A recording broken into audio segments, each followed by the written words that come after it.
Fala, torcedor, TV Retrô na área. Sejam muito bem-vindos a mais um Vida de Jogador aqui na tela da TV Retrô. Já agradeço a você que está ligado por aqui, vai deixando seu comentário, de onde você está nos assistindo, que a gente vai estar interagindo com vocês durante o programa. Queria dar boa tarde para minha apresentadora, Sara Barbosa. Sara, seja muito bem-vinda mais uma vez ao Vida de Jogador. Boa tarde, Roberta. Boa tarde a todo mundo que está aí nos assistindo, né? Mais um Vida de Jogador que toda semana tem e dessa vez com um convidado muito especial, porque para vocês que ainda não sabem, até mesmo para quem já sabe, a gente faz um programa focado uma semana no profissional e uma semana no pessoal da base. Então, dessa vez a gente tem um convidado muito especial, não é mesmo, Roberta? Isso aí, essa semana a gente está focando no DNA Retrô que está aí participando dos campeonatos. Você pode ver aí na sua tela os troféus da Copa Nordestinho que a gente conseguiu. Fomos campeões em 3 categorias, que a gente vai falar ainda sobre isso. E hoje a gente trouxe aqui para conversar um pouquinho com a gente, para bater um papo legal na tela da TV Retrô, o técnico do Sub-17, Felipe. Felipe, seja muito bem-vindo ao Vida de Jogador. Obrigado, Roberta. Boa tarde, Roberta. Boa tarde, Sara. Eu sempre acompanho esse programa, né, mesmo antes de estar aqui no Retrô.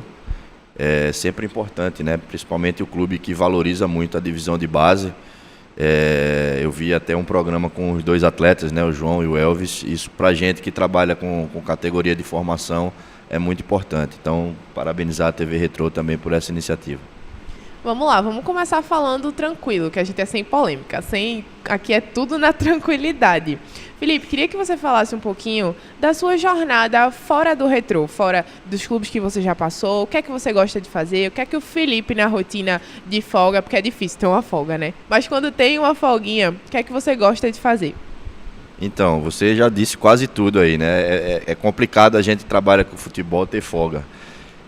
Inclusive os nossos últimos jogos e alguns próximos serão aos domingos, então a folga vai ser na segunda, né? E a gente brinca que folga na segunda é igual você colocar sal em carne que não presta na churrasqueira, né? Porque normalmente as pessoas estão trabalhando, a gente está de folga, né? E o contrário também, quando a gente tá de folga, as pessoas estão no trabalho, e enfim. Mas normalmente a gente que vive disso, a gente aproveita esse dia, claro, para fazer o que a gente precisa resolver fora, né, na nossa vida pessoal, mas eu costumo tirar esse dia para assistir os jogos, né, ou o nosso jogo, que a gente acabou de jogar, ou do nosso próximo adversário. Né. Ontem mesmo, aliás, na segunda eu estava assistindo o jogo do Torres, que é o nosso próximo adversário da Copa Pernambuco, né, na folga, já para fazer as anotações, para mandar para o nosso analista.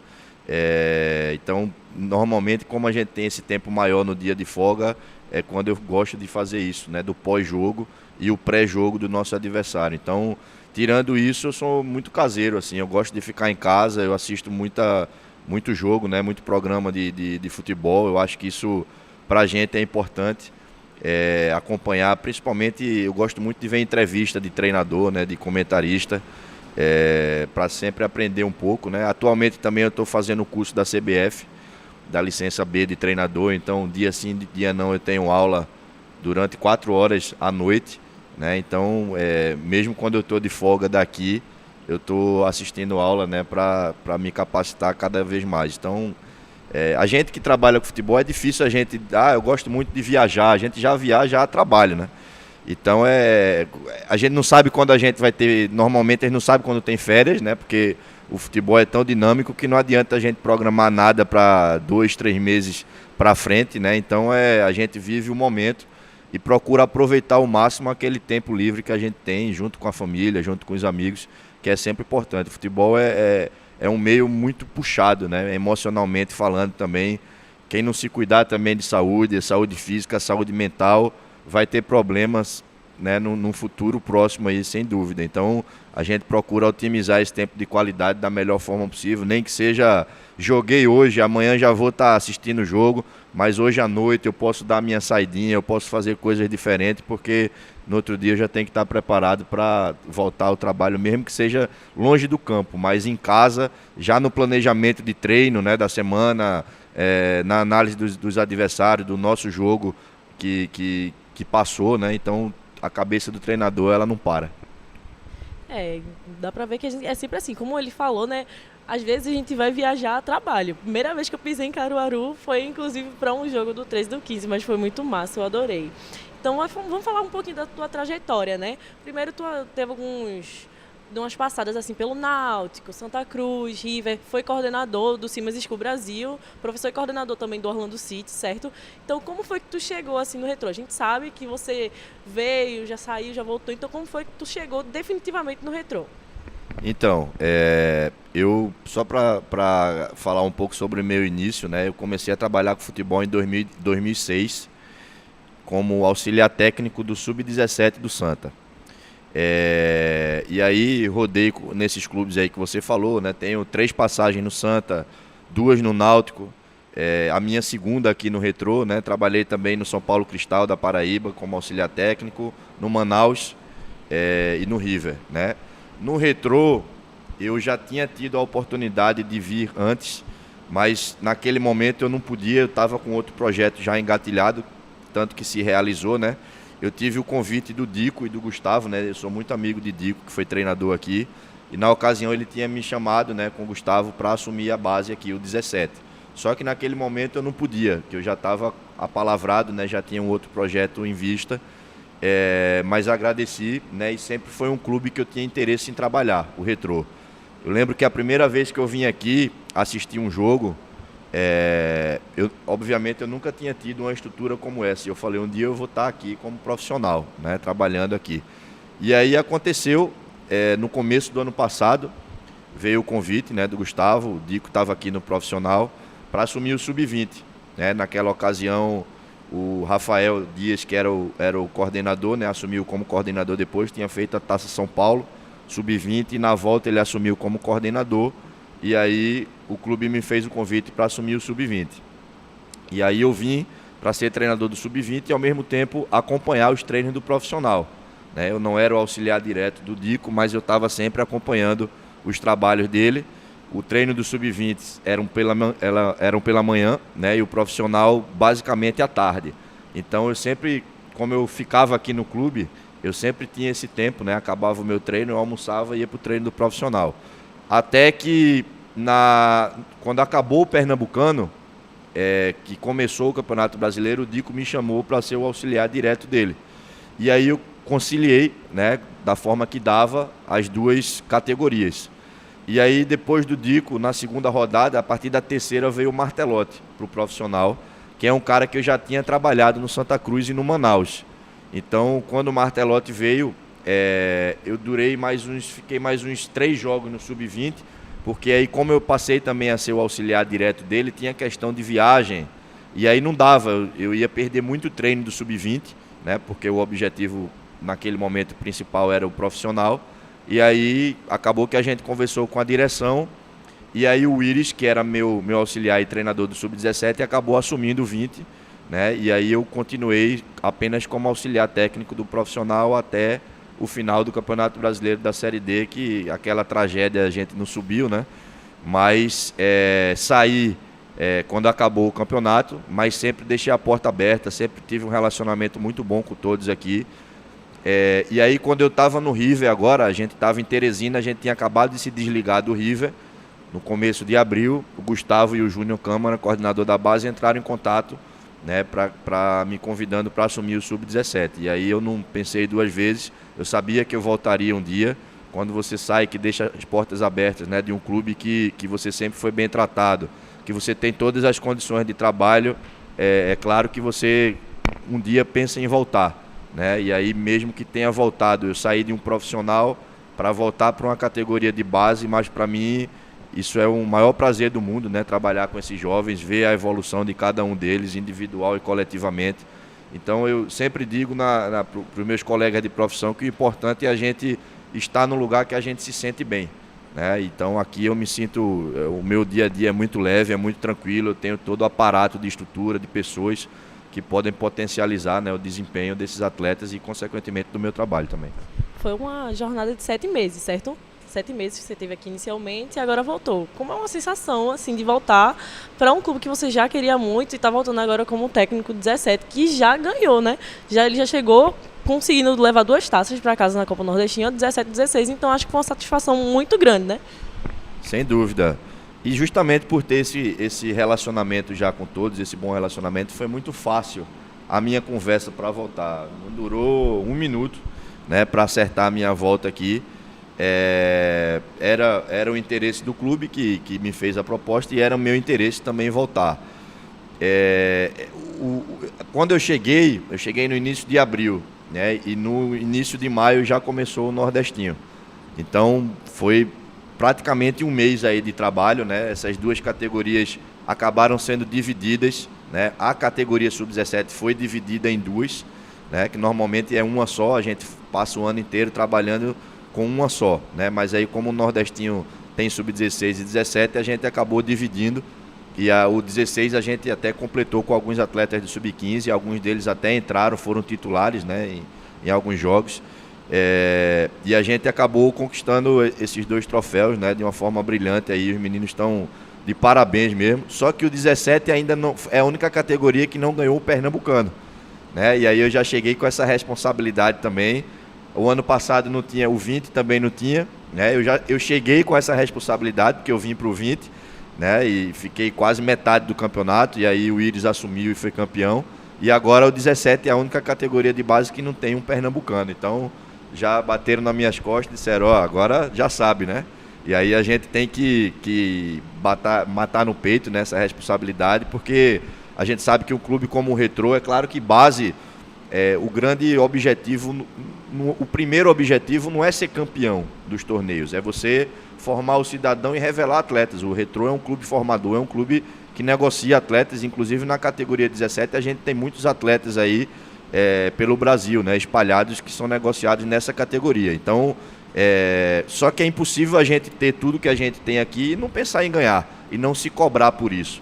Então é uma coisa que eu me cobro muito, né, que é revelar ganhando, até para preparar o atleta para coisas maiores. É importante que ele tenha currículo de vencedor, né, de campeão. A gente sabe que o futebol, infelizmente, daqui a 1 ano a gente não vai saber quem foi o vice-campeão pernambucano, o vice-campeão da Copa do Mundo. A gente só lembra do campeão, né? Que é um erro, né? Porque o vice-campeão ele chegou na final junto com o melhor também. Então aqui a gente sabe que o objetivo, além de revelar, também é ganhar.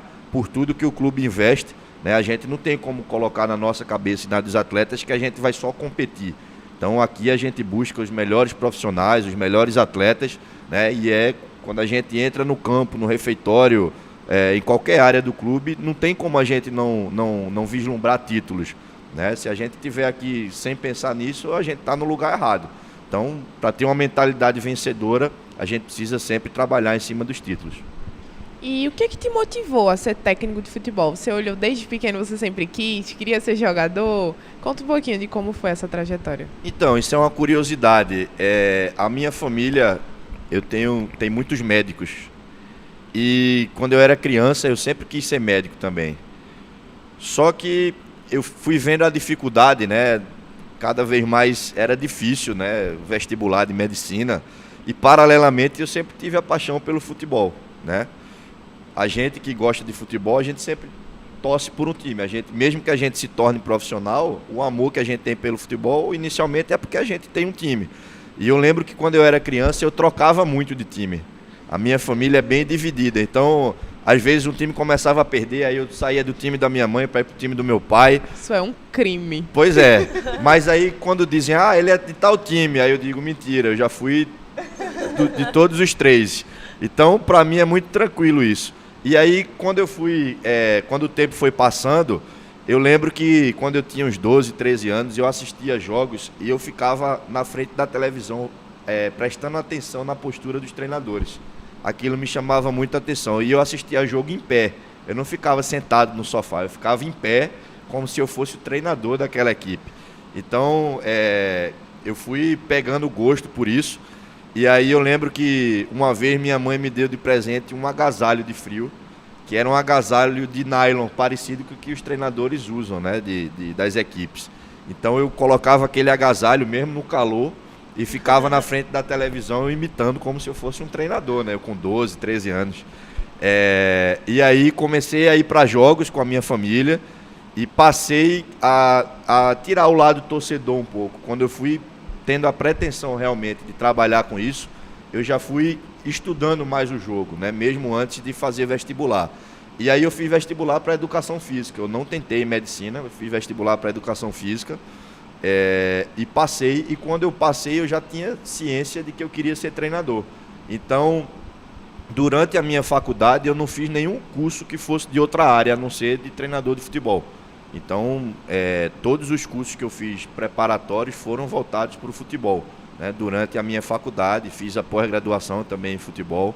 Então, a partir daquele momento que eu via que eu não ia ser médico, e eu comecei a prestar atenção nas atitudes, né, nas posturas dos treinadores, e comecei também a estudar o jogo, porque não era só ficar ali como se eu fosse um treinador, mas será que é isso mesmo que eu quero? E escutar, eu sempre escutei muita entrevista, muito comentário pós-jogo, até hoje eu faço isso, né? Então foi aí que eu disse, não, eu quero isso aí para mim. Só que eu sempre tive um problema com mudança, né, de lugar, eu sempre fui muito caseiro, muito do meu canto, e eu sabia que essa vida ia me proporcionar muito, tô aqui agora estabilizado em casa, o telefone toca e amanhã eu tenho que viajar para outro estado, para outro país. Então isso sempre foi uma dificuldade para mim, mas aí eu gosto de desafio, é algo que eu queria passar por isso realmente, né, para viver essa vida que eu escolhi, e hoje para mim é super tranquilo, mas a minha curiosidade é essa, né? Eu queria ser médico, eu tenho familiares médicos e acabei virando treinador, né, fazendo curso de educação física com esse propósito. Nunca quis nenhuma outra área da educação física que não fosse o futebol. Que massa, velho. Praticamente um treinador desde pequeno, né? Eu achei a história um pouco parecida com a minha, estou meio preocupada, porque eu vim da área da saúde também, eu estudava biomedicina e agora estou aqui. No final, né? Todo mundo ama o futebol. No final, o futebol une todo mundo, né? Então, fora a questão dele ter falado, né, que ele era muito caseiro e tinha esses desafios de poder estar tendo que mudar toda hora, quais foram os outros maiores desafios que você já enfrentou ao longo da tua carreira? Então, quando eu estava no Santa, eu era coordenador da base, não vou me recordar o ano agora, não sei se 2014 ou 15. Nós fomos para uma competição em Natal. E aí, no último dia da primeira fase, se a gente fosse eliminado, a gente voltaria para Recife. A gente foi de ônibus, no ônibus do clube. E aí, um dos organizadores da competição me chamou para dar uma palestra na Universidade Potiguar. E eu falei, eu não tenho nada preparado, e se a gente for eliminado hoje, a gente volta para casa assim que acabar o jogo. E aí ele falou para mim, não tem problema, o clube volta, eu vou pagar uma hospedagem extra e vou pagar uma passagem de avião para você voltar no outro dia. Mas eu queria que você falasse aqui sobre o clube, sobre a sua história no futebol. E eu falei, tá certo. E aí eu lembro que fui eu, o treinador do Sub-16 da época do Palmeiras, que era o Paulo Vitor, que foi treinador inclusive da seleção brasileira. Hoje está no México como auxiliar de André Jardine, no América, né? Foi recentemente campeão mexicano. E foi um treinador também do América de Natal. Fomos nós três à palestra. E eu não tinha preparado nada. E eu falei, e agora? O que é que eu vou falar aqui? Eu não preparei, eu não sei. Ele não deu nem tema, né? Ele falou, fala sobre o que você acha do futebol, um pouco da tua história e um pouco do clube que você tá. E aí eu falei... Primeiro foi a palestra do profissional do América, ele falou sobre a competição, falou sobre o clube. E aí naquele momento eu fui imaginando o que é que eu poderia falar de diferente. E aí eu olhei o auditório, tinha assim 200 pessoas, todas do curso de Educação Física. Eu falei, eu vou fazer diferente. Eu vou falar um pouco da minha história, como eu cheguei ao futebol. Porque ali, quem estava para escutar era gente que, na minha concepção, tinha interesse de trabalhar com futebol. Então eram pessoas que estavam no curso ali, que tinham uma história parecida com a minha. Eu vou fazer educação física, mas o meu sonho é trabalhar com futebol. E aí eu vou falar a minha história, como é que eu consegui chegar no futebol. Porque eu não fui atleta profissional, né? Então já tem essa dificuldade para você se inserir no mercado. E aí eu falei, eu vou contar a minha história, como é que eu cheguei. O meu primeiro clube já foi um clube grande, né? Um clube de bandeira. E aí pode servir de incentivo para esse pessoal que está aqui, porque talvez eles não queiram escutar a história da competição, do que o profissional passou ali naqueles últimos 5 dias. Talvez eles estejam ali prontos para ouvir como eles vão chegar, né, a atingir o objetivo deles. E aí eu comecei a falar isso, né, a minha história de como eu cheguei no Santa Cruz, através de quem, era um amigo que já era treinador, que também tinha história parecida, se formou em educação física, teve a primeira oportunidade como treinador do Sub-17. Eu comecei com ele, não ganhava nada, era estagiário, né, muita dificuldade de base, mas eu estava ali por um propósito. Então, assim, eu já tinha tido algumas oportunidades de chegar em outras pessoas e pedir ajuda e dizer, vou ver o que é que eu posso fazer e te aviso, né? Aquela história, vou ver e te aviso, a gente sabe que não vai acontecer. Vou ver e te aviso. Vou ver uma forma de não te avisar. É um meme né, que a gente sabe e diz assim, qualquer coisa eu te aviso, mas isso, se você não ficar atrás, você não vai ter nunca o seu retorno, né? E aí chegou a minha vez, né, a minha primeira oportunidade. E aí foi isso que eu fui falando pro pessoal, da minha história, que eles se aproximassem de pessoas que já estavam em clubes, que eles procurassem estudar o futebol, né, para de repente numa mesa redonda alguém olhar e dizer, pô, esse cara aí, gostei da conversa dele, né, vou de repente trazer aqui para fazer um estágio, para dar uma observada aqui comigo. E aí é onde surgem as oportunidades, né? E aí, quando acabou a minha fala, veio a do Paulo Vitor. E ele falou muito da estrutura do Palmeiras, de campeonato que o Palmeiras jogava fora do Brasil. E quando terminou as 3 palestras, abriu pergunta para o público, né? E eu lembro que, assim, a cada 10 perguntas, 8 eram para mim. Eu falei um pouco, né? Na ocasião eu estava no Santa, foi a semana que o grafite chegou no Santa. E aí foi uma repercussão enorme, né? E aí falei um pouco daquilo, falei um pouco de como era o meu trabalho lá, mas voltei a minha fala mais para o público acadêmico que queria chegar no futebol. Então, surgiram várias perguntas para mim, né? E como eu não tive mais contato com ninguém depois dali, mas assim, eu sempre fiquei na cabeça, será que aquele público que alguém realmente vingou, alguém chegou a ter oportunidade no futebol como eu tive? Então, esse foi um momento, né, curioso, assim, um desafio que eu passei antes de entrar no mercado e que naquele momento, na minha fala ali, que era um auditório para mais de 200 pessoas do curso de Educação Física, eu via que o interesse deles era ouvir isso, né? Eles queriam, de repente, daqui a um tempo, estar ali, sentados ali onde eu estava, né, como alguém já profissional do futebol. Então, para a gente, cada palestra, cada fala que a gente dá para pessoas que têm o mesmo interesse que a gente, que ainda não chegaram onde a gente chegou, isso é gratificante, né? O mesmo que a gente está numa divisão de base formando atletas, ajudar a formar profissionais também, tirar algumas dúvidas é sempre bacana. Porque, querendo ou não, o conhecimento você vai compartilhando, vai acabar que vai encurtando o caminho de todo mundo. E todo mundo acaba chegando no sucesso junto, né? Isso, até porque a gente sempre fala, conhecimento nunca é demais, né? Então, assim, você sabia já do que estava acontecendo, e quando você vai passando isso para as pessoas, é muito bom quando a gente entra na faculdade, a gente, principalmente quando entra na faculdade de jornalismo, a gente sempre tem essas palestras, esse início, assim, é sempre empolgante, a gente sempre fica muito empolgado. Então, é muito bom quando a gente escuta alguém falar sobre o que a gente quer fazer. Desperta na gente, sem dúvidas, o desejo de querer estar ali, sabe? Mas, você falou um pouquinho da tua trajetória no futebol profissional. E eu queria saber se você acha que essa tua passagem do futebol profissional como auxiliar, como isso pode agregar hoje no teu trabalho? Porque, sem dúvidas, você teve a oportunidade de trabalhar com atletas que já tinham uma história.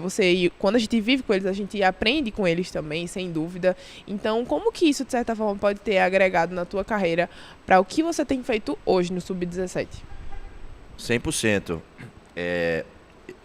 Eu digo assim, tem profissionais que chegam, muita gente com a minha história de vida começa como auxiliar, de alguma forma, é o mais comum, né?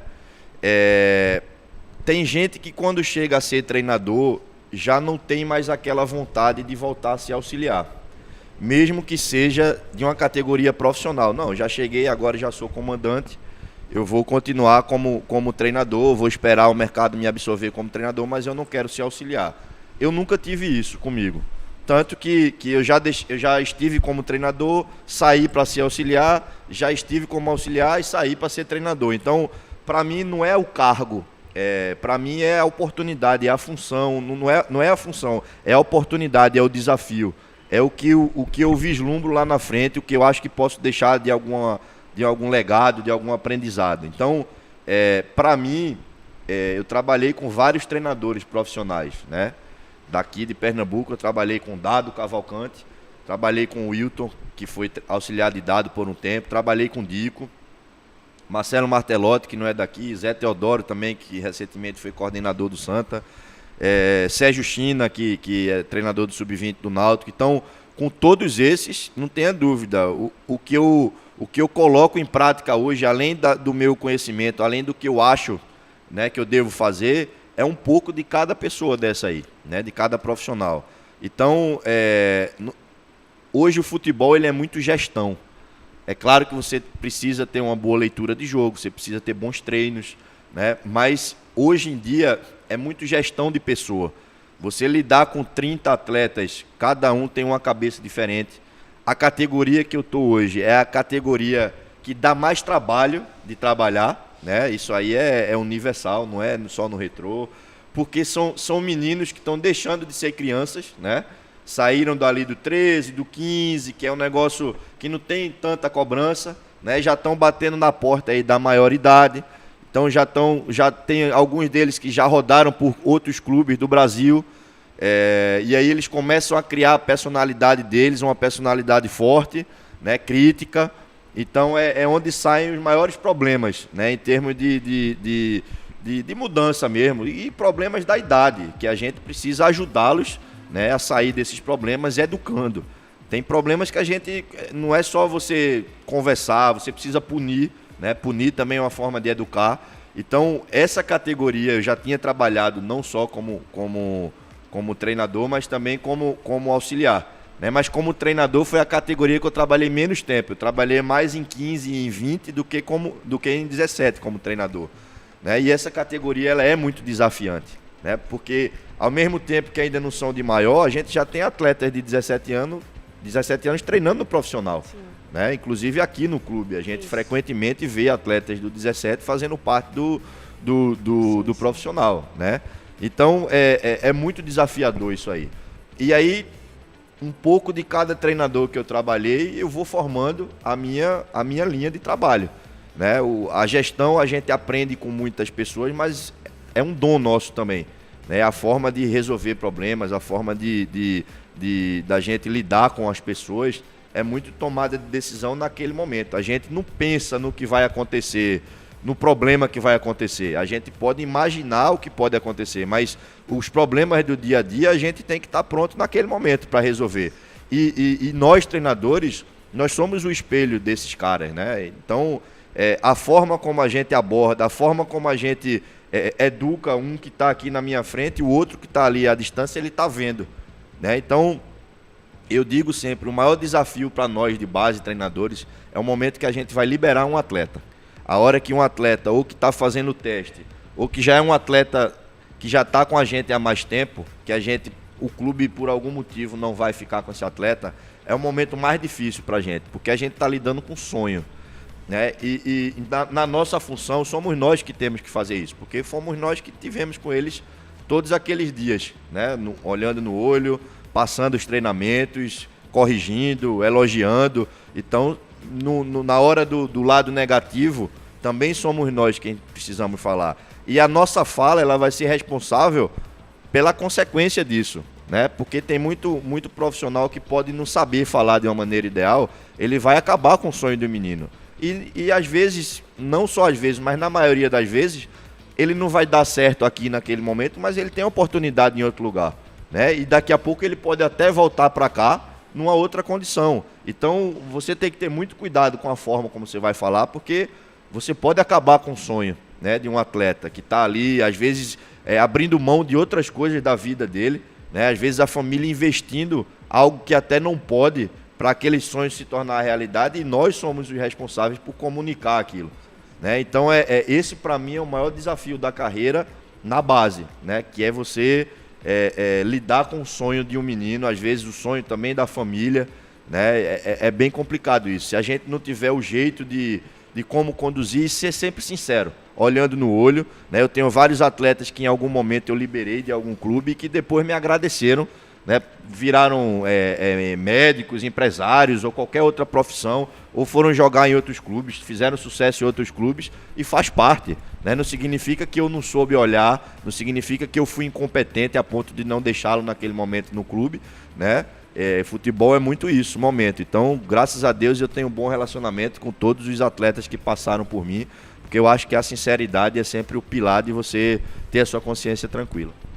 E a gente falou do profissional, a gente trouxe um pouquinho para vocês de como está sendo essa semana de treinamento. Vocês têm acompanhado aí a rotina do profissional, não só aqui no YouTube, mas também lá no Instagram. E no próximo sábado, a equipe do Retrô vai enfrentar o Asa lá em Arapiraca, no estádio Coraci Fonseca, às 17 horas. Então, ó, você já sabe que você tem um encontro marcado com a gente aqui na tela da TV Retrô para poder torcer pela Fênix na campanha que a gente tem feito desde o início da Série D, que é a hashtag Juntos pelo Acesso. E como eu falei, o nosso repórter Alex Ricardo está acompanhando a semana de treino, trouxe um pouquinho de como está a expectativa dos atletas para a próxima partida. Vamos conferir.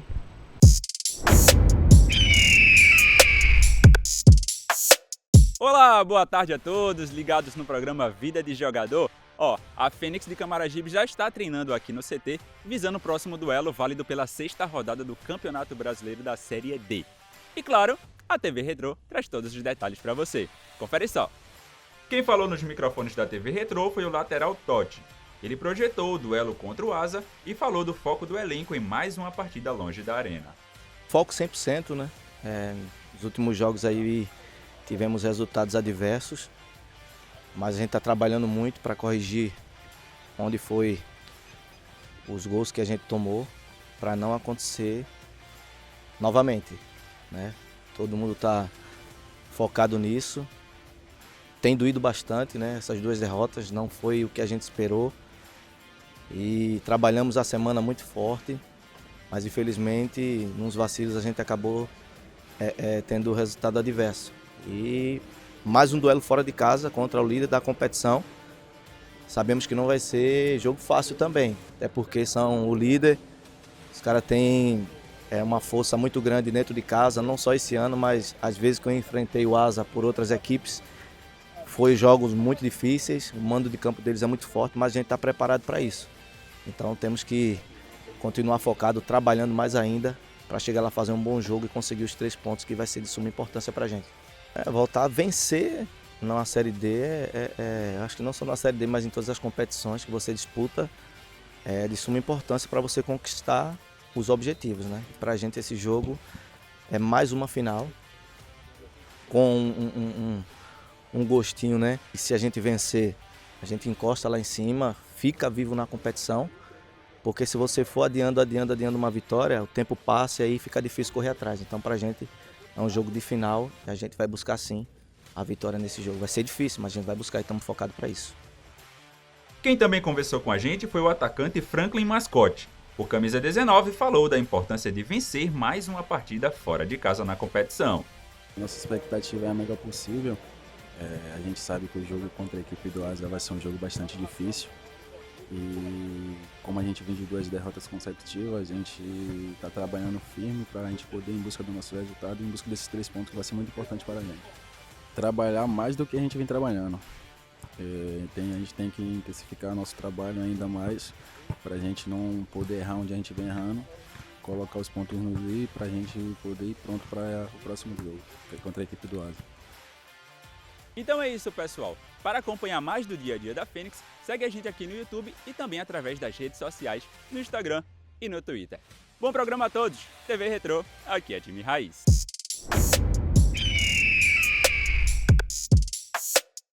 Então, eu tô aqui um pouco mais perto, né, de Felipe e dos outros técnicos por questões de que eu realmente fico mais perto da base, que é a questão de assessoria e essas coisas. E eu vejo muitos meninos treinarem assim.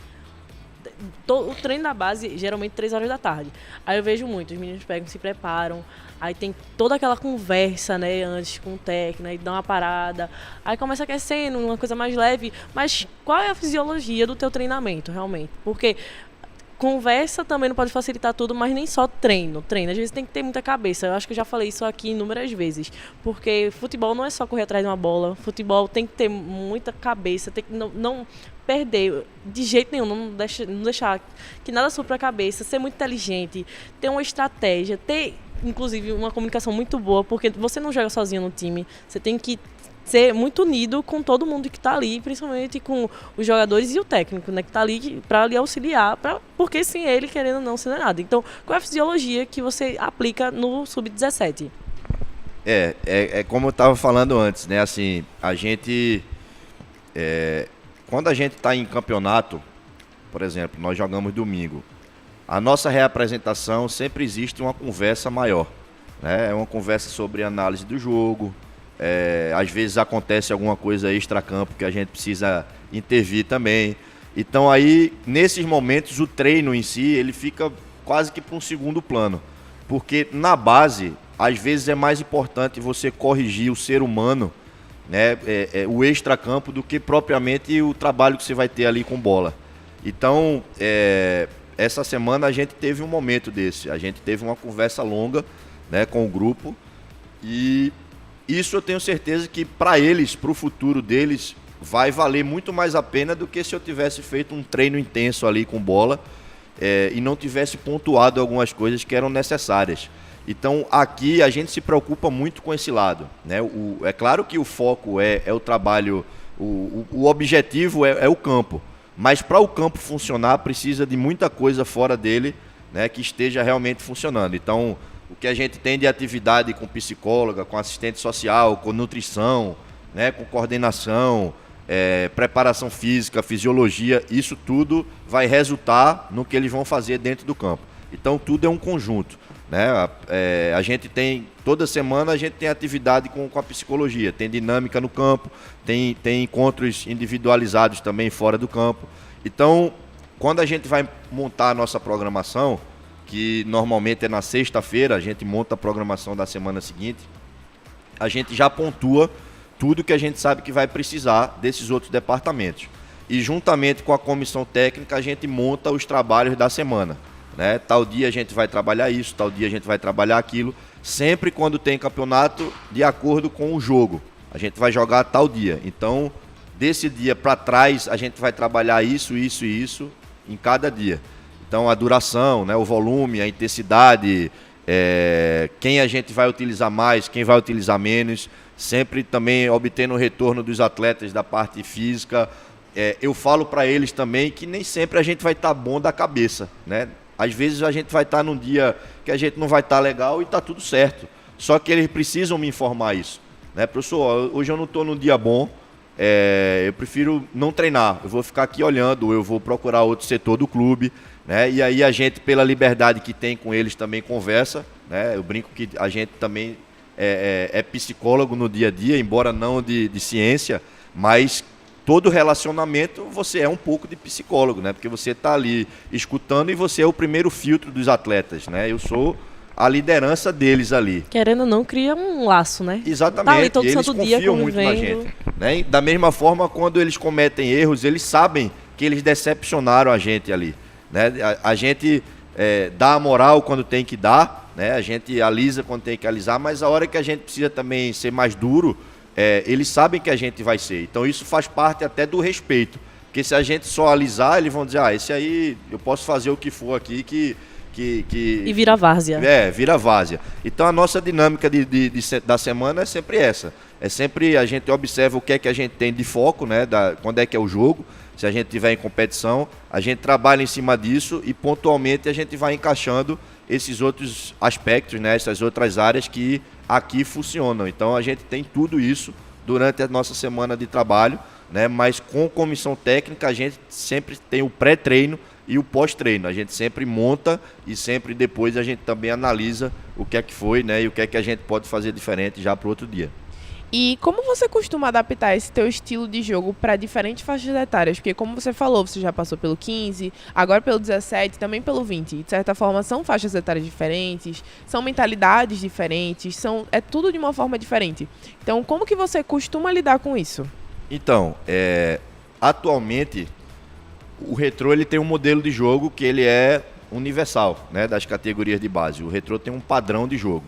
Então, independentemente do profissional que tiver aqui, é lógico que cada treinador ele coloca um pouco do seu, né, da sua forma, das suas ideias, mas o Retrô ele tem os seus pilares.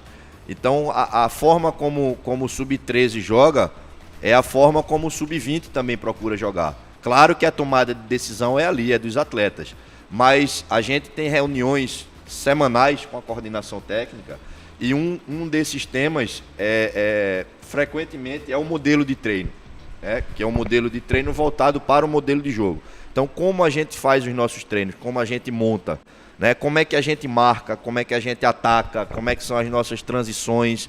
Então, tudo isso é meio que um padrão já aqui, né? Quando a gente vai para um clube profissional, que já não tem muito isso em relação à base, né, que a gente já está na categoria profissional, a gente implementa mais o nosso modelo, a forma que a gente joga.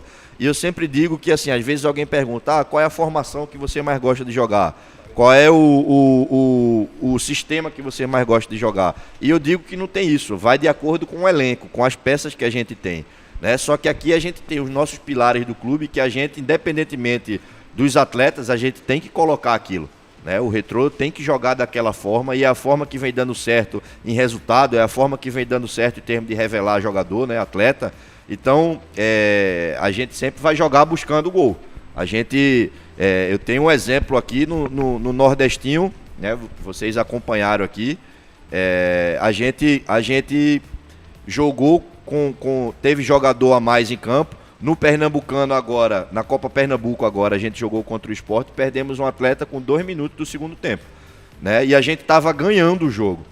E em momento algum eu fiz uma substituição que fosse para segurar um resultado, né? A gente não vai ganhar de qualquer jeito, a gente vai ganhar do nosso jeito, do jeito que a gente sempre trabalhou. O meu time não é treinado para passar por uma situação daquela, baixar as linhas e jogar no contra-ataque, eu colocar mais um jogador de defesa, tirar um jogador de ataque para poder segurar o resultado. Né? Então, assim, às vezes tem jogo que a gente pensa, se eu fizesse isso, a minha chance de perder seria menor. Mas eu não vou fazer, porque não é assim que eu quero formar o meu atleta. Eu não estou formando o meu atleta para ganhar esse jogo. Eu estou formando o meu atleta para ele passar por essa dificuldade aqui, com um a menos aqui, e para ele passar em qualquer lugar, para ele ter a mentalidade forte, né, de não precisar, eu preciso colocar mais um zagueiro, que eu perdi um atleta aqui, que eu preciso ganhar esse jogo. Não, se a gente tiver que ganhar, a gente vai ganhar daquele jeito, que é o jeito que a gente trabalha, e não colocando o time para trás, né, não retrancando, não se precavendo mais, porque a gente não sabe jogar dessa forma, porque a gente não treina isso. Né? A gente treina para potencializar o atleta, sempre jogar ofensivamente, né? É assim que ele vai ser valorizado aqui, é assim que os outros clubes também vão procurar, né? A gente falou da questão da liberação, né, de jogadores. Então, quais são os critérios assim, mais importantes que você utiliza ao avaliar algum jogador? Porque liberação não é fácil, já presenciei muitas. Assim, eu acho que na minha primeira semana, no terceiro dia que eu estava trabalhando, já teve liberação. Eu fiquei assim, eita, caramba, que difícil, né? Porque, assim, no início da sua trajetória no futebol é sempre, você tá ali jogado, você sabe o que você quer, mas você tá jogando, você ainda não sabe como funcionam as coisas. Aí eita, caramba, vai ter um momento que vai chegar a hora de liberar alguém. Você pode gostar o quanto for da pessoa, mas você tem que ir pelos critérios avaliativos. Então, quais são os critérios mais importantes? Então, a primeira questão é a gente identificar o que a gente está disputando. Se a gente está analisando um atleta numa pré-temporada, a pressão é menor. Por quê? Às vezes a gente identifica um potencial no atleta que ele precisa ser aperfeiçoado, que ele precisa ser desenvolvido. E aí a gente faz, agora eu tenho tempo, eu estou numa pré-temporada. Se esse atleta treinar um mês comigo, ele vai evoluir. Então, esse mesmo atleta, estando em observação num outro momento, como por exemplo, agora nós estamos em competição. A gente está no meio do ano. A gente está numa competição, daqui a pouco vem outra, a gente já tem um grupo formado, né? Quando a gente está no início do ano, a gente está remontando, está subindo atleta de outra categoria e a gente está avaliando outros. Então a fase que a gente está observando esse atleta é muito importante nessa tomada de decisão. No começo do ano a gente tem uma margem maior de espera, né? De a gente dizer, esse cara aí vai evoluir, não vamos tirar ele agora não. E aí a gente vai o máximo que der, né? Com a sequência de treino, com as conversas também, até chegar o momento que a gente precisa resolver. Para a questão de atleta, existe também a situação de alojamento, né? Tem muito atleta que vem de fora, então a gente tem um limite no alojamento. A gente precisa... Tem época que para chegar a gente precisa tirar alguém. Tem que chegar um melhor para a gente tirar um que já está aqui, porque senão não tem como a gente alojar mais. Então tudo isso é critério. E para dentro do campo, a gente enxerga as qualidades, as potencialidades do atleta, né? A gente observa tecnicamente. Às vezes tem um atleta que ele é muito habilidoso, mas sem a bola ele não tem muita noção naquele momento, né? Uma noção tática, uma noção que o nosso grupo em desenvolvimento já tem. Então a gente já sabe que esse atleta ele vai demorar um pouco mais a render e a exigência nossa não é para esse tempo todo, a gente precisa já ter uma resposta logo. Então tudo é etapa, é você olhar o atleta e identificar, por exemplo, o goleiro. Às vezes um goleiro, ele chega, ele não está no momento de você dizer, pô, esse goleiro eu vou aprovar agora. Só que goleiro já é uma posição diferente, ele tem um treinador somente para ele. Então, às vezes, esse treinador identifica, pô, é um goleiro alto, é um goleiro que tem boa velocidade de reação. Deixa ele aqui, porque o treinador de goleiro, ele trabalha com 3, 4, né? Então, ele potencializa o trabalho dele. Então, a exigência, o goleiro sempre é o primeiro e último a sair do campo, né? Então, assim, provavelmente, esse cara, com o tempo, ele vai desenvolver mais, né? O goleiro com alguém ali voltado para ele todo dia. Eu tenho várias histórias de goleiros que chegaram para mim para fazer teste que no primeiro mês qualquer pessoa que estivesse observando dizia não, esse aí não dá, né? E depois viraram goleiros até profissionais, porque teve esse tempo. Então tudo passa pelo tempo, tudo passa pelo olho do treinador. Pô, esse cara tem essa característica que eu não gosto, mas ele tem isso e aquilo que ele pode me ajudar em outra função. Às vezes o menino chega dizendo que é uma posição e a gente no dia a dia observa que ele pode fazer outra, e cabe a gente isso aí identificar, né? Não desperdiçar o que ele tem de bom. E aí eu também tenho várias histórias de atletas que chegaram como centroavante e aí viraram profissionais como zagueiro. Então é o dia a dia, é o olho do treinador. Às vezes você precisa de alguém durante um treino e aí só tem aquele, você fala, ó, vai me ajudar aqui nessa função. E aí você faz, opa, aqui no nosso elenco a gente tem atletas assim, né? A Copa Nordestinho se viu para isso. A gente, antes da competição, a gente tinha atletas que a gente tinha dúvida. E aí, esse aqui? Não, tem a competição, vamos ver, né? Temos que ver em jogo. Atleta de alto nível você vê principalmente em jogo. E hoje a gente, não pelos títulos, né, que coroaram o desempenho deles, mas pelo dia a dia, pela postura dentro e fora de campo, a gente ganhou vários atletas aí que a gente até então não achava que ganharia. E aí a gente ganhou vários atletas, inclusive atletas que inicialmente eram uma posição e jogaram a competição em outra, e hoje já se firmaram e tem tudo aí para continuar evoluindo. É o que algumas pessoas falam, né? Eu também penso do mesmo jeito. Jogador sem bola, às vezes, é mais importante em campo. Porque o zagueiro tem que pensar no ataque que está lá na frente, o ataque tem que pensar... E só pegando um gancho nisso aí, você falou aí da época que eu estava com o núcleo lá do Orlando City, né? E da BW Soccer. A gente, nessa empresa, essa empresa faz estudantes, né? Eles vão estudar e jogar fora do país. E essa empresa uma vez promoveu um evento aqui na Arena, que era de observação. Trouxe um coordenador que era treinador, inclusive já jogou na seleção americana de futebol, para ele recrutar, né, para dar bolsa, para estudar a universidade, para questão de escola também. E aí eu estava ao lado dele em um momento, ele observando o jogo, e a bola estava do lado esquerdo, o time estava atacando para o lado esquerdo, e o olho dele estava voltado para o lado direito aqui. E aquilo me chamou a atenção. E aí eu fui conversar com ele. Ele fez... o jogador com bola, eu observo rapidamente o potencial dele. Agora, eu quero observar ele sem a bola. Qual o posicionamento, se ele joga para o grupo, se ele está parado, se ele está correndo, se ele está orientando. Então, a gente, nos Estados Unidos, que ele falando, né? Que é um país que, na minha opinião, em breve vai chegar longe numa Copa do Mundo, porque é o país que mais investe em esportes e no futebol, embora o futebol não seja o carro-chefe de títulos lá, de desempenho deles, mas vai chegar esse momento. E aí eu falei, pô, esse cara tem razão mesmo, porque às vezes a gente tá olhando, a gente vê só o cara com a bola, mas quando o meu time perde a bola, e já é um estudo isso, o atleta que mais passa tempo com bola, ele passa 1 minuto e meio, 2. no jogo. Então a maior parte do tempo ele passa sem a bola, né? Então assim, a observação nossa, ela tem que ser muito na postura sem bola também. Porque se a gente só olhar o cara com a bola, muitas vezes a gente vai querer um cara só do improviso, quando o futebol ele é função. Todo mundo tem função quando está sem a bola, função defensiva. Então vai muito dessa identificação. Futebol é uma coisa muito inversa, né? O maior ataque começa na defesa. O melhor ataque sempre vai começar na defesa, porque se você falhar na defesa, já vai passando, aí vai vir um contra-ataque e pronto. E aqui no Retrô, a gente treina sempre para quem vai roubar a bola inicialmente é o ataque, né? O nosso treinamento sempre é voltado para isso, é aquela pressão lá na frente, a hora que o adversário vai sair com a bola, que a função de roubar a bola é do setor ofensivo. Então, se a bola chegar no defensivo, eles vão ter essa função.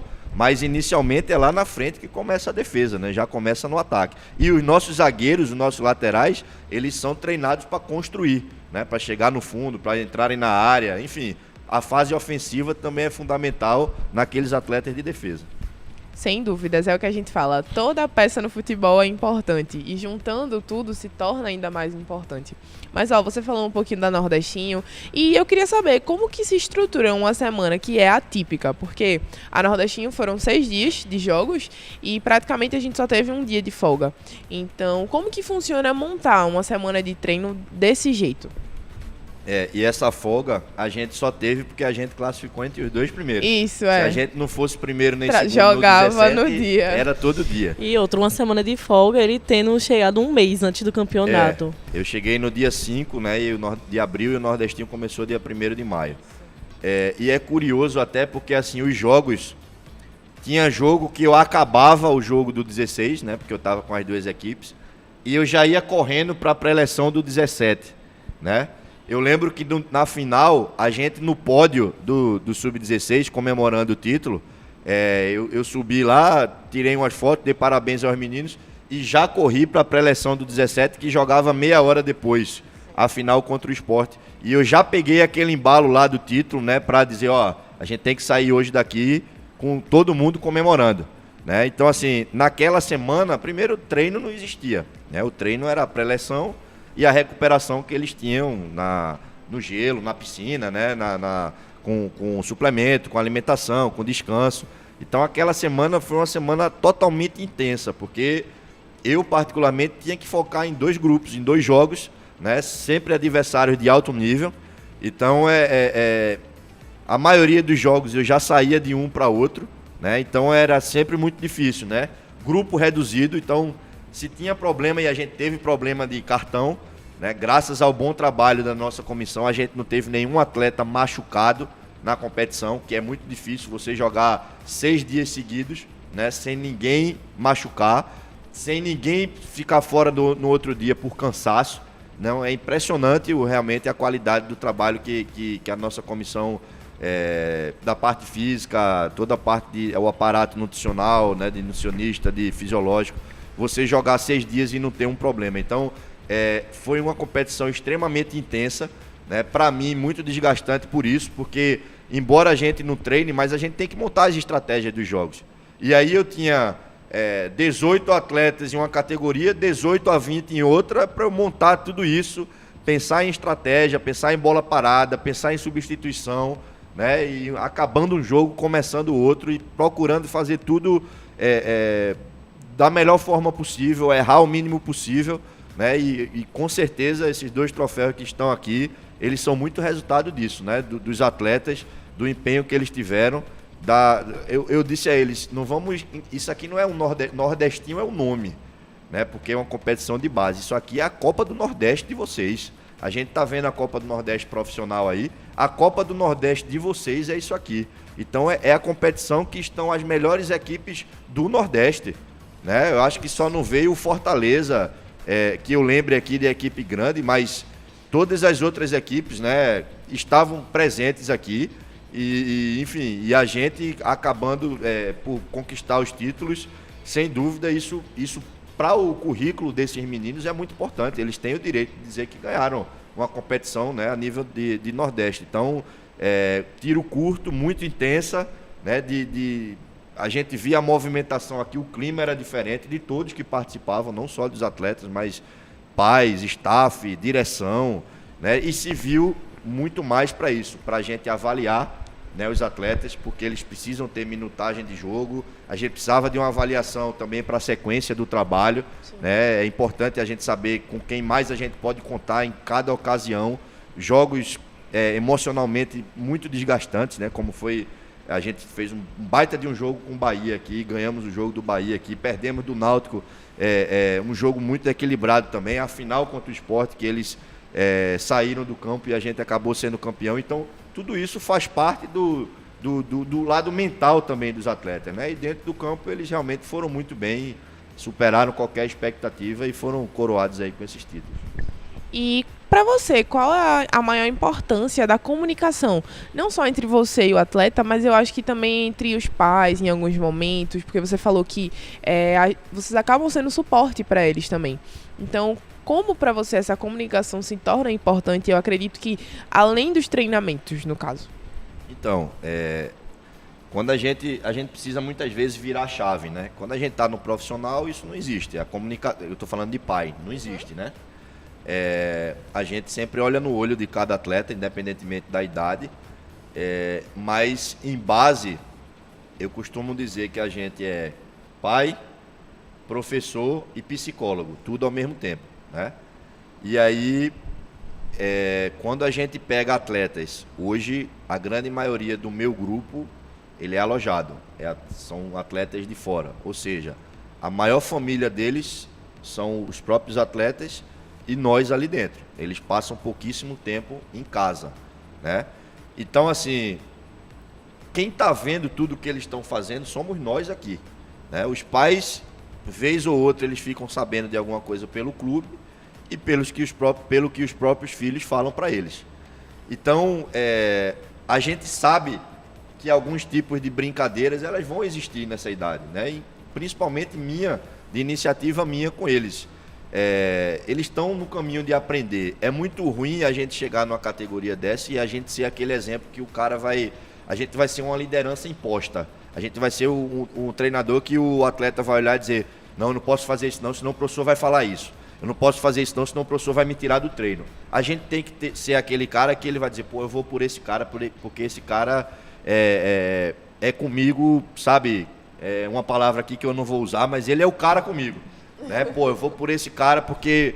Ele é 10 a 10 comigo. Na hora que ele tem que me criticar, que ele tem que me cobrar, ele me cobra. Mas na hora que ele também tem que elogiar, eu elogio. Né? E já aconteceu isso aqui nesses 2 meses aí que eu tô, né? Quase 2 meses. Já aconteceu de caso de indisciplina de um determinado atleta, a gente cobrar, a gente punir, né? E alguns dias depois esse atleta tem uma postura exemplar e a gente ir lá elogiar, porque da mesma forma que a gente tem que cobrar, né, eles precisam também do reforço positivo, que é a hora que eles acertam, a gente ir lá e também parabenizar. Então esse relacionamento é uma troca, né? Eu não quero que ninguém olhe para mim como um carrasco, eu não quero que ninguém olhe para mim como alguém que eles vão ter que respeitar só pelo cargo que exerce. Eles vão me respeitar pelo que eu sou, olhando no olho deles, né? E eles vão me valorizar pela sinceridade que eu tenho com eles, principalmente no momento que eles precisam de uma cobrança maior. Então, liderança a gente não impõe, a gente conquista da forma natural que a gente é. Para a gente terminar nessa rodada de perguntas e a gente já partir para os próximos, né, quadros que a gente tem no programa, quais os conselhos que você daria para um técnico que está iniciando agora no futebol de base? Então, essa pergunta, assim... Eu vou voltar quando me deram conselho, né? Primeiro, o futebol ele é muito dinâmico. A gente pode hoje estar no nosso melhor momento,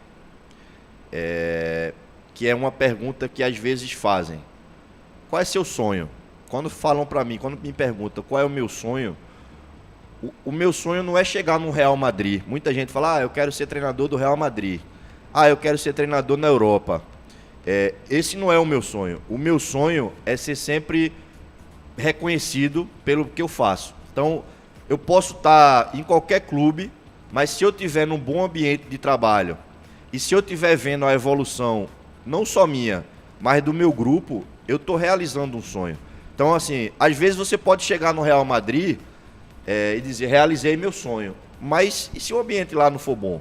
E se você for demitido com 2 jogos, será que foi o sonho só dizer que você foi treinador do Real Madrid, o atleta do Real Madrid, só para ter no currículo ali? Mas para mim sonho é algo que você se sente bem de realizar, né? E que você não é você vivenciar aquilo por um momento curto, é você vivenciar por vários momentos. Então, o meu sonho é sempre ser bem reconhecido profissionalmente, independente de onde eu esteja, né? E de olhar para esses atletas, como eu já falei aqui, como exemplos, que em algum momento da vida deles, eles vão olhar para você e dizer: valeu, professor, onde eu estou, ou não cheguei aqui, mas aquilo que eu vivenciei com o senhor lá foi importante para eu ser o homem que eu sou hoje. Então, assim, o conselho que eu dou a quem começa nessa vida de treinador é, primeiro, nunca ache que você sabe de tudo. Não tenha vaidade se você tiver que deixar de ser treinador para se auxiliar de alguém, né? Porque você é telhado de vidro, não só pelos atletas. O atleta de 15 anos pode dizer: pô, esse treinador não sabe dar treino, não. Pô, eu não gosto do treino dele, não. Pô, ele repete muito treino, né? Pô, ele mexe errado, né? E isso aí é o dia a dia, é a sua forma de lidar. Você precisa aprender, você precisa estagiar, ver outros trabalhos de treinadores, estudar, ler livros, vai no YouTube, ver treinamentos, tudo desprovido de vaidade. Escuta teu diretor, escuta teu coordenador, né? Todo mundo está ali em busca do mesmo objetivo. Então, o primeiro é ter o conhecimento aliado à humildade mesmo. E saber que você, principalmente base, não está ali só para você. Você está ali pelo sonho dos outros. Você tem o seu, é um sonho. Mas você está ali pelo sonho de 30, de 35 atletas, que é o mesmo sonho, mas cada um tem uma cabeça diferente. Então, a sua responsabilidade dela é muito grande. Frequentemente, eu tenho o dia a dia todo com meus atletas no campo, mas eu recebo várias mensagens pós-treino, pós-jogo, no individual, de atletas com algum tipo de problema que quer dividir comigo, né? Ou seja, de dentro do campo, ou seja, de fora. Então, quando eu tenho esse tipo de resposta, de mensagem, eu me sinto importante na vida de alguém. Então, isso para mim já é como se eu estivesse realizando o meu sonho. Eu realmente não tenho assim, qual é o teu objetivo? O meu objetivo é sempre fazer o meu melhor, sempre estar feliz no clube que eu tiver, e sempre que eu não estiver trabalhando, é sempre estar preparado para uma próxima oportunidade, porque a oportunidade fatalmente ela vai chegar. Agora, se você vai continuar dentro dessa oportunidade, aí futebol tem muito quem indica, né? Fulano, é muito importante você ter contato, né? O contato hoje é praticamente tudo no futebol. Mas você entra assim, pode até entrar, mas para você continuar tendo aquelas oportunidades, você precisa colocar o seu potencial à prova. Então, se você não for bom no que você faz, você vai perdendo oportunidades. Você pode ter, mas vai passar logo, né? Então, são esses conselhos que eu dou aí a quem está começando. É isso aí, galera. Vamos todo mundo escutar direitinho, porque sem dúvidas tem gente praticamente com a mesma história que a sua, né? E agora a gente vai para os quadros. A gente conversou um pouquinho, a gente soube um pouco da história do Felipe, um pouco de como é a metodologia de treino deles. E agora a gente vai para os nossos quadros. Eu sempre falo, é a minha parte favorita do programa. Ela adora. Se deixar, será um programa só de quadros. Eu adoro. Vamos pro jogo rápido com Felipe Lins.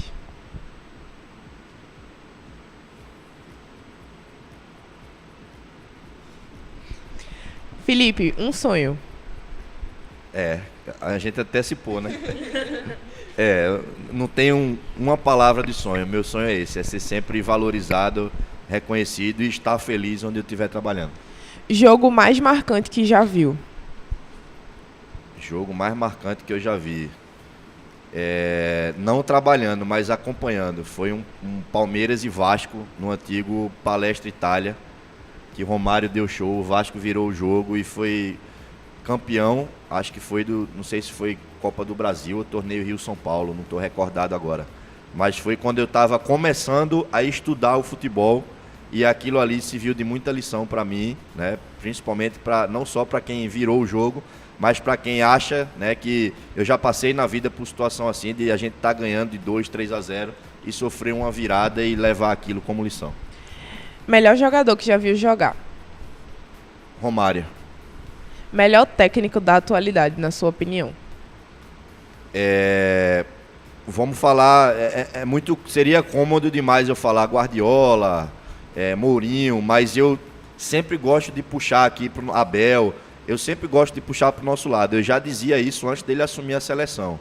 Para mim, Dorival. Agora, que eu trabalhei, assim, eu posso também dizer isso, o Dico, né, que foi treinador aqui recentemente, e o Marcelo foram 2 treinadores que eu aprendi muito, né, 2 caras sensacionais no dia a dia, e que o Dico, pela história que tem, que é parecida com a minha, que é um cara jovem, né, que não foi atleta profissional, mas por gestão, por modelo de treino, por jogo, por tudo, eu queria fazer essa menção. Mas atualmente no Brasil, o cara que está no topo, né, que é a seleção brasileira, que é o Dorival.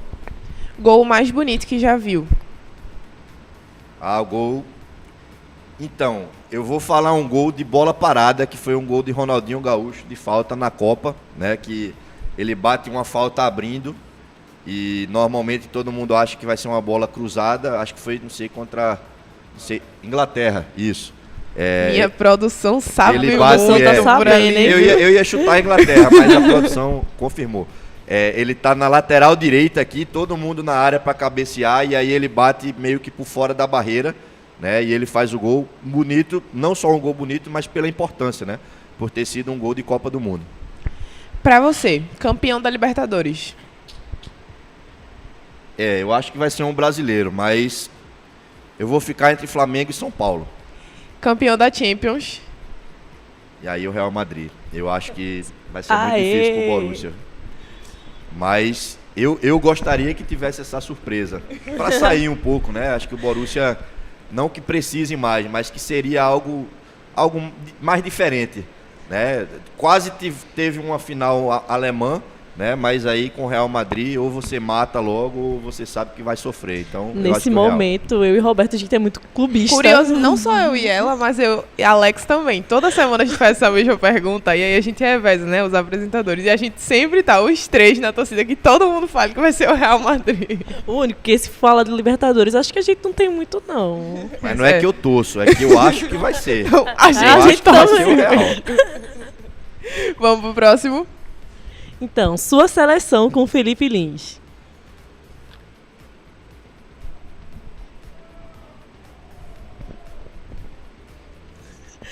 E aí, se você fosse um técnico de uma seleção muito, muito grande, quais os jogadores seriam os principais, assim, aquela pitada de sal que faltava na sopa pra ficar gostosa, pra fazer uma seleção muito boa? Seleção aí. Monte sua seleção. Eu gosto sempre de puxar pro nosso lado brasileiro, né? Eu até brincava antigamente, eu dizia, pô, se a gente formasse uma seleção brasileira só de atleta que joga no Brasil, a gente ia ser competitivo também, né? Que hoje a gente vê 90% de seleções brasileiras são formadas por atletas que já jogam fora, né? Principalmente na Europa. E eu sempre quis valorizar o cara que jogava aqui, eu sempre tive isso em mente, né? Claro que uma hora ou outra ele vai sair daqui. Mas eu vou procurar montar uma seleção, primeiro com quem eu vi jogar, né? Seria cômodo eu falar Zico, né? Mas eu vou fazer uma seleção um pouco mais atualizada. Vamos lá. Goleiro Cássio, atualmente no Cruzeiro, né? Eu acho que é um cara mais completo, poderia dizer um Rogério, um Marcos, enfim. Mas eu acho que Cássio, né, que eu vi jogar assim, ele é um goleiro mais completo. Lateral direito, Cafu, para mim, em termos de história de vida, até onde ele chegou no primeiro momento como profissional, né, de quando ele chegou até quando ele parou, campeão do mundo, capitão, enfim. Zagueiro, eu vou sair um pouco do Brasil, mas eu vou colocar Gamarra, que é um zagueiro que eu vi jogando no Corinthians e na seleção paraguaia, que era um cara que dificilmente fazia uma falta, ele só roubava a bola na boa, sem fazer falta. Ele não tinha tanta estatura, mas era um senhor zagueiro. Então eu vou colocar o Gamarra aí. Thiago Silva, o outro zagueiro, para mim é indiscutível. Lateral esquerdo, Marcelo. Eu acho que é um cara tanto que está aí até hoje jogando em alto nível, fazendo gol de perna direita. Enfim, cara extremamente profissional, né? Tá até hoje em alto nível porque ele é profissional. Primeiro volante, Casimiro, para mim é um cara fora da curva. Vou fazer diferente, vou jogar com 2 meias aí, vou colocar Kaká e Rivaldo, como esses 2 meias que eu vi jogar, não só em seleção, mas em clube, a história do Kaká também no São Paulo, o que ele é fora de campo também, vou colocar esses 2 aí. Lá na frente eu vou colocar que eu vi jogar. Não dá para botar 2 centroavantes, né? Senão eu colocaria Ronaldo Fenômeno. Mas eu vou colocar Neymar, Vini Júnior e Romário. Para mim, Romário, assim, foi um cara...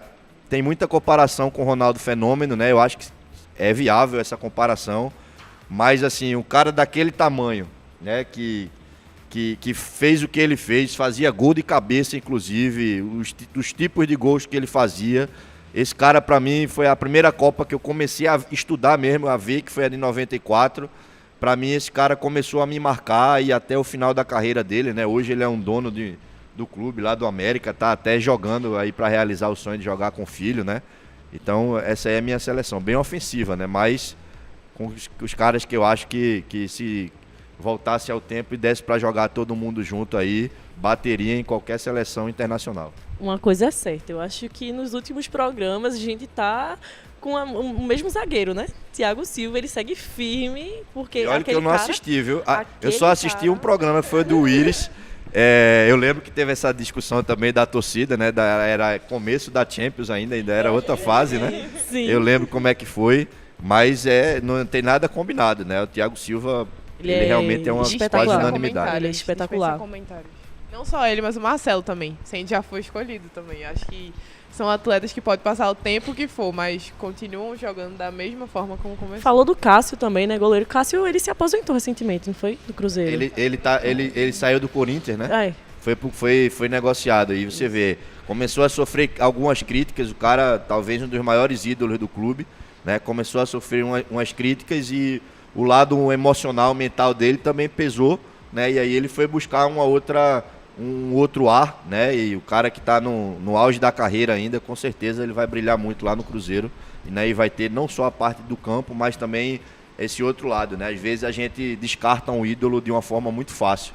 Sim. Né? Acaba com a história dele por 1 ou 2 falhas, ou porventura falhas, né? Enfim, isso é muito ruim no nosso futebol, né? O brasileiro, infelizmente, tem esse defeito, né? Essa dificuldade que é descartar rapidamente um ídolo.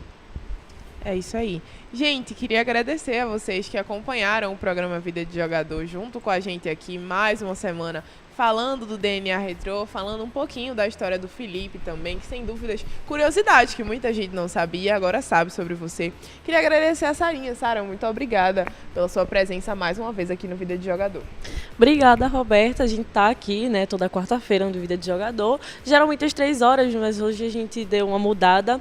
Se liga também nas nossas redes sociais, fora aqui no canal do YouTube da TV Retrô, a gente tem o Retrô Oficial e tem o Retrô Base Oficial também, para você ficar ligado em tudo que está acontecendo. Tá tendo vários campeonatos, várias matérias bem legais, então fica ligado que a gente está sempre atualizando as coisas para deixar você sempre por dentro de tudo que acontece aqui do nosso CT. Isso aí, Felipe, muito obrigada pela participação, por ter contado um pouquinho da tua história pra gente, ter falado um pouco mais de como que é esse processo, sem dúvidas, como a gente falou agora há pouco. Muita gente que não sabia agora sabe muito sobre você. Obrigado, foi um prazer estar aqui, né? Sempre boa essa integração aí que o clube tem. Eu sou muito feliz de estar aqui, principalmente também porque não tem distinção, né, entre base e profissional, a gente se sente único aqui, valorizado da mesma forma que qualquer profissional que esteja na categoria profissional. Então isso é muito importante, né? A gente faz isso pelos nossos atletas, né? Pelo que o clube pode ter também de retorno com eles, né? E pelo homem, né? Que é cada um que a gente ajuda também na formação. Então, obrigado, foi um prazer e estamos sempre à disposição aqui. Então, não esquece de acompanhar a gente nas nossas redes sociais. Como a Sarinha falou, a gente tem 2 Instagrams para você acompanhar todo dia. Todo dia tem story, todo dia tem post para você estar por dentro de tudo. Quem gosta de futebol, gosta de ver bastidor. Então, você vai adorar ver tudo que a gente consegue postar por lá. Então, Retrô FC Oficial, para você acompanhar o Retrô no elenco profissional. A gente também coloca as coisas da base lá, mas também tem o Instagram da base, que é mais centralizado. A gente vê um pouco mais da rotina dos meninos, os resultados dos jogos, que é Retrô Base Oficial. Então, não esquece, Retrô FC Brasil e Retrô Base Oficial no Instagram. Já se inscreve aqui no nosso canal no YouTube. Sábado você tem um encontro marcado com a gente aqui às 17 horas para acompanhar Asa e Retrô pela 6ª rodada do Brasileirão da Série D. o Retrô que agora vai pro segundo jogo fora, mas a gente tá torcendo pela Fênix de casa, então todo mundo junto, integrado na hashtag Juntos pelo Acesso, que se Deus quiser, em nome de Jesus, esse ano a gente vai conseguir, então não esquece, sábado, 5 horas da tarde, aqui na TV Retrô, você tem um encontro marcado comigo e com o João Pedro, beleza? Que a gente vai estar aqui torcendo e conseguindo, se Deus quiser, trazer mais 3 pontos para casa. Queria agradecer a você que ficou com a gente até o final. Um beijo e até a próxima quarta.